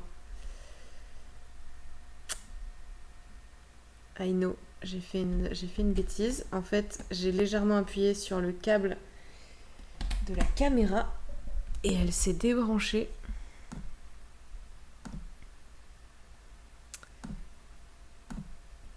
Et du coup, elle ne veut pas se remettre. Ah voilà, c'est bon. Je vais revenir, normalement. Oui, c'est bon. Excusez-moi, désolée. Désolée pour ce petit problème technique. Donc ouais, faire des compliments et en recevoir. Donc n'hésitez pas aussi à faire des compliments aux gens autour de vous. Et quand c'est sincère, évidemment, n'allons pas inventer n'importe quoi pour faire plaisir aux gens. Faire des compliments aux gens, ça fait du bien. Et en recevoir, ça fait du bien. Donc prenons les compliments. Et la dopamine, est-ce que vous savez quand est-ce qu'on récupère, quand est-ce qu'on a des petites doses de dopamine qui arrivent ? T'excuses pas, écoute, je te remercie. D'ailleurs, n'hésitez pas si vous avez envie de faire des compliments pendant ce live, puisqu'on en parle. Je vais vous faire un compliment, je vais vous dire que vraiment c'est un plaisir d'échanger avec vous régulièrement et c'est sincère. Merci pour vos participations et votre présence. La dopamine, est-ce que vous savez du coup, parce qu'on en a déjà parlé dans d'autres lives, à quel moment ou qu'est-ce qui fait qu'on en sécrète ? Est-ce que vous avez une idée ? En fait, à la base, quand j'ai débranché ma caméra, je voulais juste baisser légèrement l'intensité de la lumière. Parce que j'ai l'impression que je suis encore très fluorescente. Ça m'a l'air d'être mieux comme ça. C'est très perturbant parce que j'ai 2 écrans et sur les 2 écrans, je vois une couleur d'image complètement différente. Donc je ne sais pas laquelle vous voyez. Merci mon amour. Gildas, n'hésite pas à me faire un compliment, tant qu'à faire. La dopamine, du coup, je vous donne les petites réponses. On en avait parlé, je pense, je sais plus dans quel live c'était, mais on en parlait par rapport au plaisir immédiat, je pense. La dopamine, c'est ce qu'on va ressentir chaque fois, sécréter chaque fois qu'on ressent du plaisir. Donc à chaque fois qu'on mange quelque chose, ça revient aussi, il y a des endorphines, mais il y a aussi de la dopamine. Quand on regarde une série Netflix, quand on fume, quand on boit, quand on... Je sais plus, j'ai plus d'exemples, mais enfin vous voyez. Tu as un très beau haut. Merci beaucoup, c'est très gentil. Il est tout neuf. Donc je te remercie de l'avoir remarqué. Tu as un très beau nom et un très beau pseudo et tu n'es pas un psychopathe, Gildas. Et Chris, je te ferai des compliments après le live. Donc la dopamine, c'est ce qu'on va ressentir à chaque fois qu'on se félicite. C'est pour ça quand je parlais tout à l'heure de arrêter de mal se parler, c'est aussi important pour ça, parce que quand à l'inverse on se parle bien et qu'on est consciente de nos succès et qu'on se dit putain là j'ai grave géré, eh ben on va aussi sécréter de la dopamine, donc ça nous fait du bien. Quand je parlais de joie et de lien avec soi-même, on est typiquement là-dedans, le fait de se féliciter. Le fait de partager sa joie et ses réussites, ça va aussi activer de la dopamine, ce qui est cool parce que en général, quand on a de la joie, on a envie de la partager. On a envie que les autres autour de nous ressentent aussi de la joie. Et le fait de la partager va amplifier notre joie. Donc surtout quand on est content, ça vaut le coup de le partager et d'aller en discuter avec d'autres gens, d'aller expliquer à d'autres gens pourquoi on est content et de partager tout ça. J'essaye de vous faire en sorte que vous voyez un petit peu moins le micro. Faire comme ça. Bon, je pense pas que ce soit très gênant, cela dit, mais c'est pas très joli. Le fait de s'offrir une récompense, quand on a bien fait quelque chose, quand on est content de soi, en fait tout ce qui est lié à la satisfaction, à la fierté, globalement, ça va nous permettre de sécréter de la dopamine, d'où l'importance quand on parlait des émotions de bien les ressentir, parce que c'est vrai qu'on a beaucoup dit que les émotions désagréables, c'est important de les ressentir pour pouvoir les traiter, mais le fait de s'arrêter, de bien identifier ces émotions agréables, comme la satisfaction ou la fierté, c'est aussi super important, parce que c'est ça qui va nous permettre de profiter encore plus longtemps de nos émotions.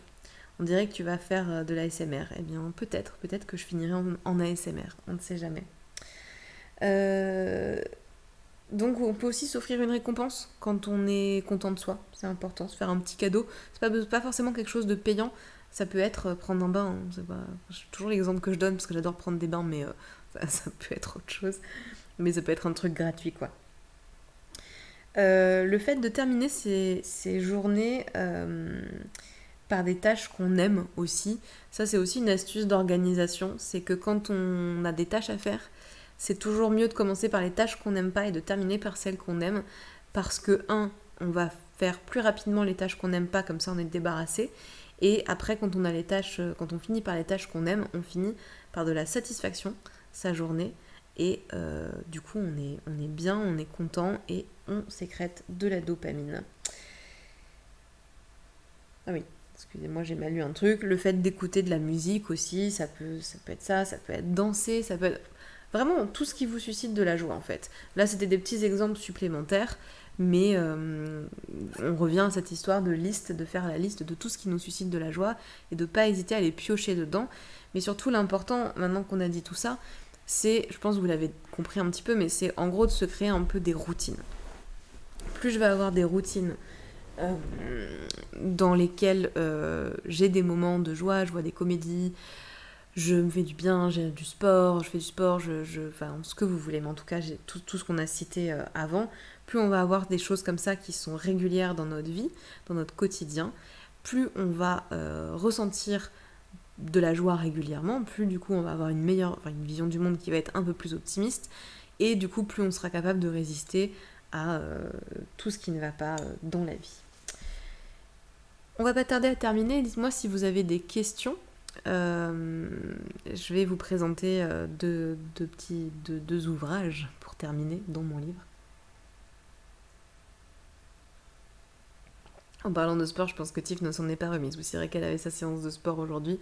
Je pense qu'effectivement, ça fait un petit peu tard. On lui demandera pour le prochain live.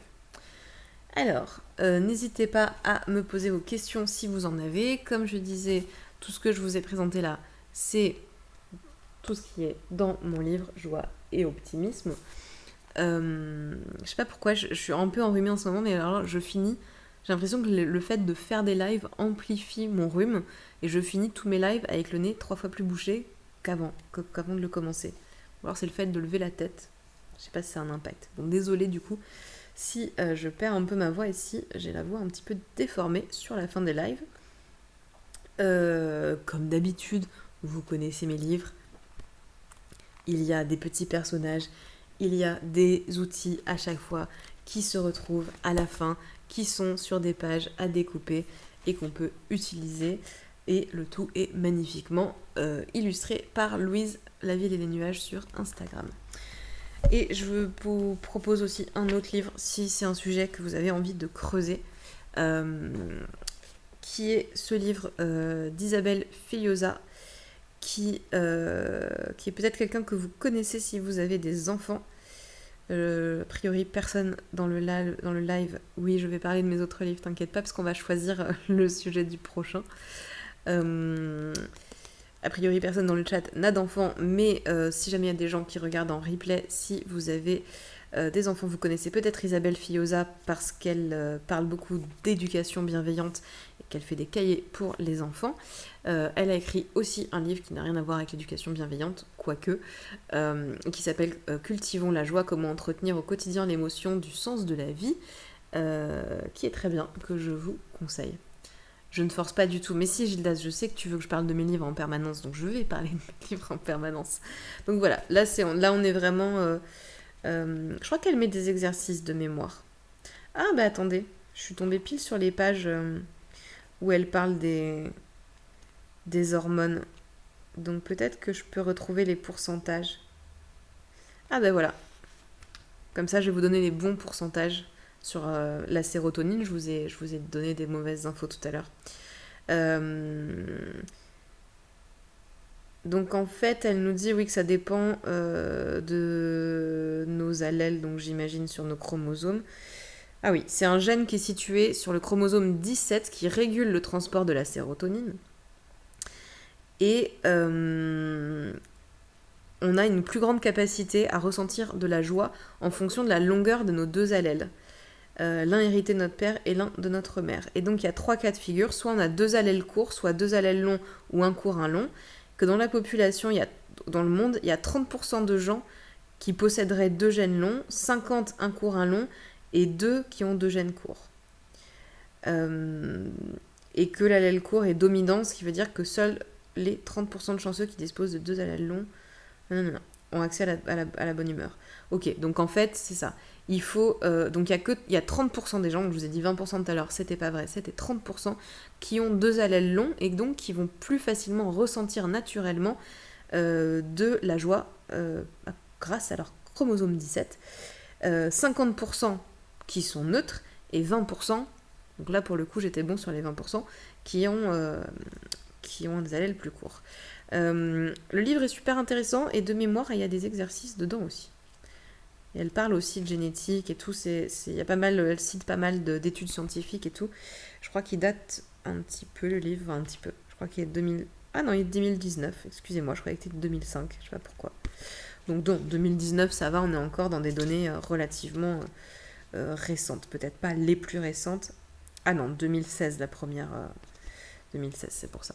Bon, enfin bon, ça va. On est encore pas trop loin. Donc ce livre est très sympa.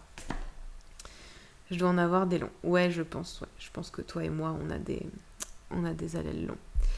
Voilà. Est-ce que vous avez des questions avant qu'on termine? Et voilà. Mes livres, Gildas. Et donc, on va pouvoir choisir le sujet du prochain live. Vous savez quoi, même si vous n'êtes que deux, je vais quand même vous faire un sondage parce que je peux maintenant faire des sondages. Donc, attendez, hop, on va faire comme ça. Prendre mon Mac avec moi. On va faire. On va voir si ça marche.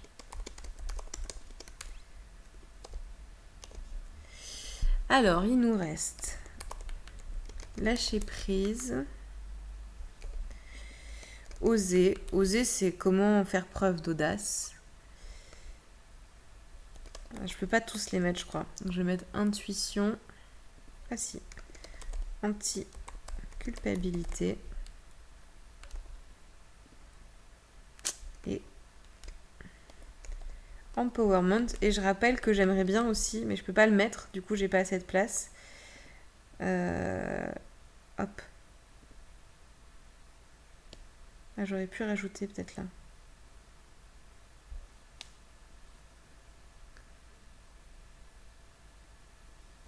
Bon bah c'est cool si t'as appris des trucs.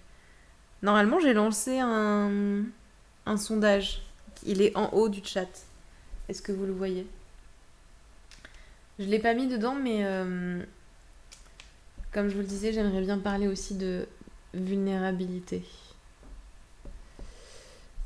Là j'ai mis que les livres.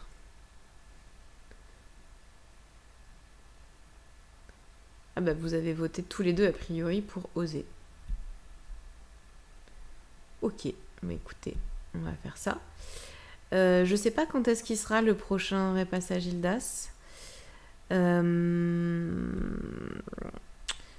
là, le prochain live de cette semaine, il n'y en aura pas d'autres, puisque comme j'ai dit, je suis en repos jusqu'à la fin de la semaine. Donc il y aura quand même un live dimanche pour le live créativité, comme tous les dimanches à 18h, donc ça c'est sûr. Mais la semaine prochaine, normalement, mais encore une fois, je n'ai pas fini de contacter les gens, donc je ne sais pas ce que ça va donner, mais normalement, je vais faire donc une semaine full live du 16 au 23 novembre, avec un invité par jour, sauf le dimanche, puisque c'est le programme créativité. Et du coup, je ne vais pas inclure de repassage Gildas. Sauf si j'ai pas autant de gens, si j'ai pas 7 personnes qui sont ok pour faire un live avec moi, et bien dans ces cas-là, je rajouterai le live sur Osée. En tout cas, je note que ce sera sur ce sujet-là. Et puis écoutez, je vous en reparle. Je pense que d'ici dimanche, j'aurai quand même une idée du programme. Voilà, c'est Osée qui a gagné. Il y a même une petite animation. Magnifique. Ah, je suis trop contente de pouvoir faire des sondages. C'est débile, hein, c'est rien, mais ça me fait... Ça me met en joie, écoutez. Voilà, écoutez les amis. Si vous voulez, je peux terminer en ASMR comme ça. Merci d'avoir été là. Si vous avez des questions, vous pouvez les poser. Attendez.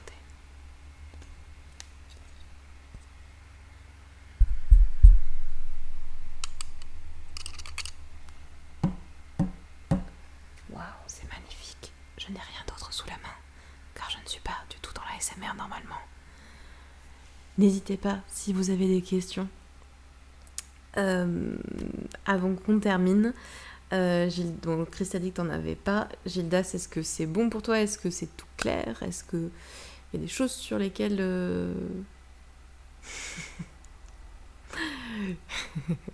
Tu vois, c'est bien, c'est qu'on continue à se faire rire même après 3 ans et demi de relation. Gildas, ouais, est-ce que c'est tout clair pour toi? Est-ce que tu as des questions avant qu'on termine? Tout est clair. Eh bien, c'est formidable, les amis. Merci d'avoir été là. Je sais qu'il y avait une grosse concurrence sur Twitch et également, parce que j'ai des gens qui, quand ils ont vu le sujet, qui m'ont dit « Ah non, il y a le meilleur pâtissier, je pourrais pas regarder ». Donc voilà, je sais qu'il y a des gens qui vont regarder le replay, enfin ça en replay. J'espère que vous ne regrettez pas d'avoir choisi le meilleur pâtissier, qui à mon avis n'est pas une émission aussi bien que ce qu'on a fait là, mais soit. Merci en tout cas à tous les deux d'avoir été là, merci aux personnes qui regarderont le replay. Je vous souhaite une très bonne soirée, je vous dis à dimanche, et voilà. Merci encore. Salut.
Ciao.